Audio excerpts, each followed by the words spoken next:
Corporate दुनिया में आज बात इन्वेस्टमेंट के एक नए ऑप्शन इनविट मार्केट की।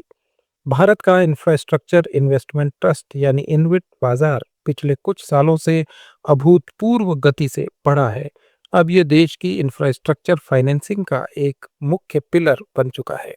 मार्च 2025 तक इनविट्स के एसेट्स अंडर मैनेजमेंट यानी एयूएम लगभग 6.25 लाख करोड़ रुपए तक पहुंच चुके हैं, जो वित्त वर्ष 2022 में 3 लाख करोड़ थे और अब इसमें दुगनी से ज्यादा बढ़ोतरी हो चुकी है।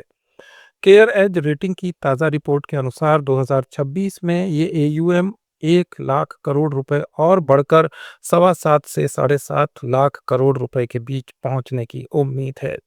ये वृद्धि मुख्य रूप से सड़क, टेलीकॉम, पावर ट्रांसमिशन और रिन्यूएबल एनर्जी सेक्टर से संचालित हो रही है, जहां ब्राउनफील्ड एसेट्स की मोनेटाइजेशन और नए प्रोजेक्ट्स की एंट्री ने बाजार को नई एनर्जी दी है।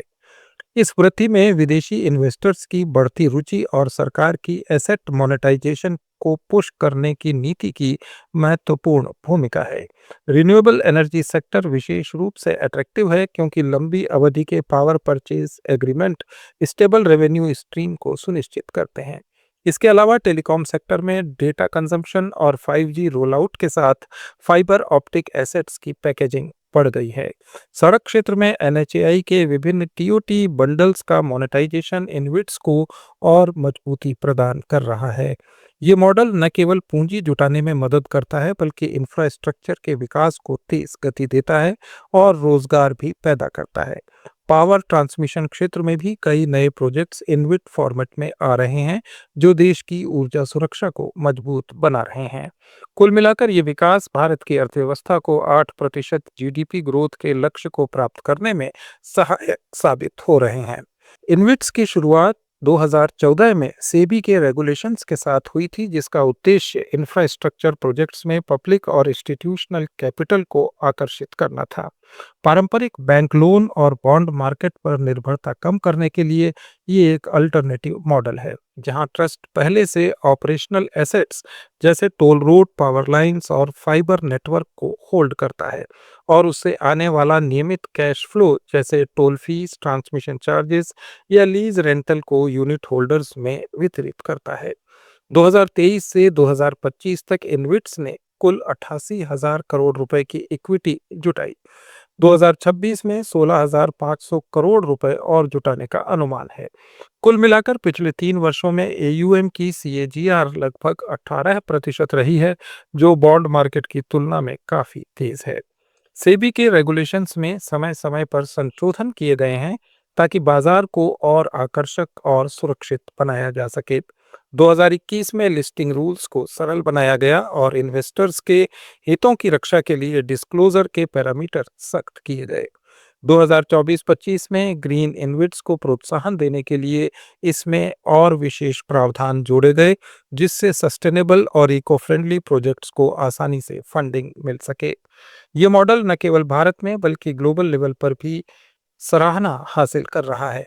कई विकसित देश जैसे ऑस्ट्रेलिया और ब्रिटेन में इसी तरह के इंफ्रास्ट्रक्चर ट्रस्ट सफलता से चल रहे हैं, लेकिन भारत इस क्षेत्र में लीडर बनकर उभर रहा है और विदेशी पूंजी को आकर्षित कर रहा है।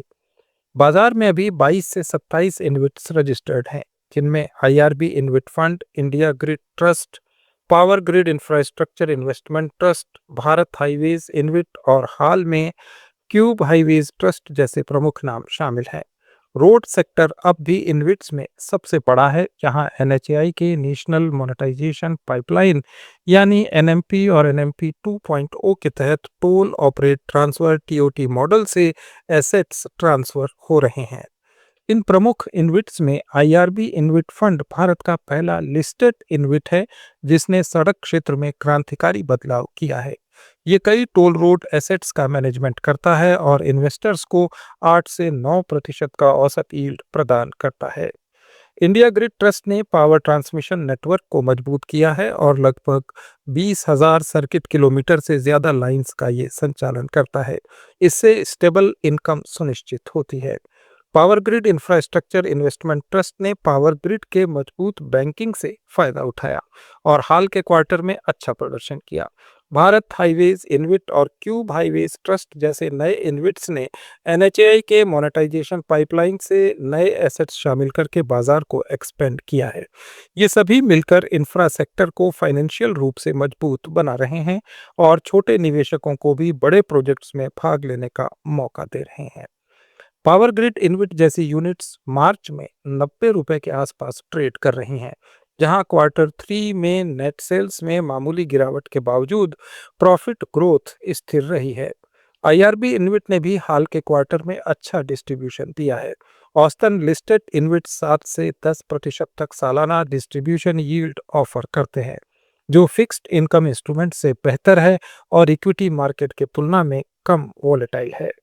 ये distribution yield fixed income instruments जैसे बैंक, एफडी या सरकारी बॉन्ड से काफी बेहतर है, जहां यील्ड आमतौर पर 5 से 6% तक सीमित रहती है। इक्विटी मार्केट की तुलना में इन्विट्स में वॉलेटिलिटी काफी कम है, क्योंकि ये पहले से ऑपरेशनल एसेट्स पर आधारित है और उनका कैश फ्लो पूर्वानुमानित होता है। कैपिटल गेन सीमित होने के बावजूद ये लंबी अवधि के निवेश के लिए काफी उपयुक्त है। एनएसई और बीएसई पर लिस्टिंग के कारण इनकी ट्रेडिंग आसान है और लिक्विडिटी भी बनी रहती है। सरकार की नीतियां इस ग्रोथ को और मजबूत कर रही हैं। 2026 के यूनियन बजट में कैपिटल एक्सपेंडिचर 12.2 लाख करोड़ रुपए तक बढ़ाया गया है। इंफ्रास्ट्रक्चर रिस्क गारंटी फंड और पार्शियल क्रेडिट इन्हेंसमेंट फ्रेमवर्क जैसे उपायों से इन्विट्स को फायदा होने की उम्मीद है। इन प्रपोजल से इन्विट्स की ऑपरेशनल एफिशिएंसी काफ़ी बढ़ेगी और नए एसेट क्लास जैसे डेटा सेंटर्स और वेयर हाउसिंग को शामिल करना आसान हो जाएगा। डेटा सेंटर की क्षमता 2030 तक कई गुना बढ़ने की उम्मीद है, क्योंकि एआई, क्लाउड कंप्यूटिंग और डिजिटल इंडिया मिशन के कारण इसकी मांग बढ़ रही है। लाइट फ्रैंक इंडिया की एक रिपोर्ट के अनुसार 2025 में इन्विट एयूएम $73 बिलियन यानी लगभग 6.1 लाख करोड़ रुपए था, जो 2030 तक 3.5 गुना बढ़कर 21 लाख करोड़ रुपए हो सकता है। भारत इन्विट एसोसिएशन भी इसी तरह 21 लाख करोड़ रुपए का अनुमान लगा रही है। क्रिसिल इंटेलिजेंस के अनुसार 2021 से 2025 तक एयूएम 1.3 लाख करोड़ से 6.28 लाख करोड़ रुपए हुआ और अगले 5 वर्षों में इसमें 3 गुनी ग्रोथ मानी जा रही है। ये ग्रोथ पीपीपी पॉलिसी, एनएमपी 2 के 10 लाख करोड़ रुपए के मोनेटाइजेशन टारगेट और इंस्टीट्यूशनल इन्वेस्टर एलोकेशन से आएगी। अगर सरकार का सालाना इंफ्रास्ट्रक्चर एक्सपेंडिचर लक्ष्य पूरा होता है, तो इन्विट्स इसका बड़ा हिस्सा फाइनेंस कर सकते हैं। ग्लोबल लेवल पर देखें तो ये मॉडल कई देशों में सफल रहा है, लेकिन इन्विट में जोखिम भी हैं। ट्रैफिक वॉल्यूम कम होने से रेवेन्यू प्रभावित होता है, इंटरेस्ट रेट बढ़ने पर यूनिट प्राइस गिर सकती है और कुछ इन्विट्स की लिक्विडिटी कम है। लेकिन कुल मिलाकर मजबूत सरकारी समर्थन, रेगुलेटरी रिफॉर्म्स और इंफ्रास्ट्रक्चर बूम से इन्विट मार्केट भारत की अर्थव्यवस्था के लिए गेम चेंजर साबित हो रहा है। 2030 तक ये बाजार न सिर्फ इंफ्रास्ट्रक्चर फंडिंग का मुख्य सोर्स बनेगा, बल्कि रिटेल इन्वेस्टर्स के लिए स्टेबल हाई यील्ड ऑप्शन भी प्रदान करेगा। कॉर्पोरेट दुनिया में आज इतना ही। कॉर्पोरेट सब्जेक्ट्स पर हमारे इस डेली ऑडियो वीडियो शो को रोज देखने के लिए फॉलो करें लेट्स माइक चैनल को। इसे रेडियो पर सुनने के लिए आप लेट्स माइक ऐप डाउनलोड कर सकते हैं। जुड़े रहिए लेट्स माइक के साथ।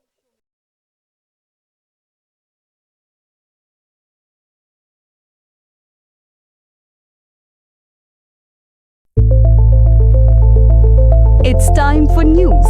It's time for more than radio. Presenting the first radio news app, Let's Mic. Let's Mic, a news-based app on your phone where you get to watch and listen news, talk shows, interviews, radio show podcasts. On Let's Mic, you get all relevant information of TV, print, radio, podcast, and digital. Let's Mic talks about every segment of life.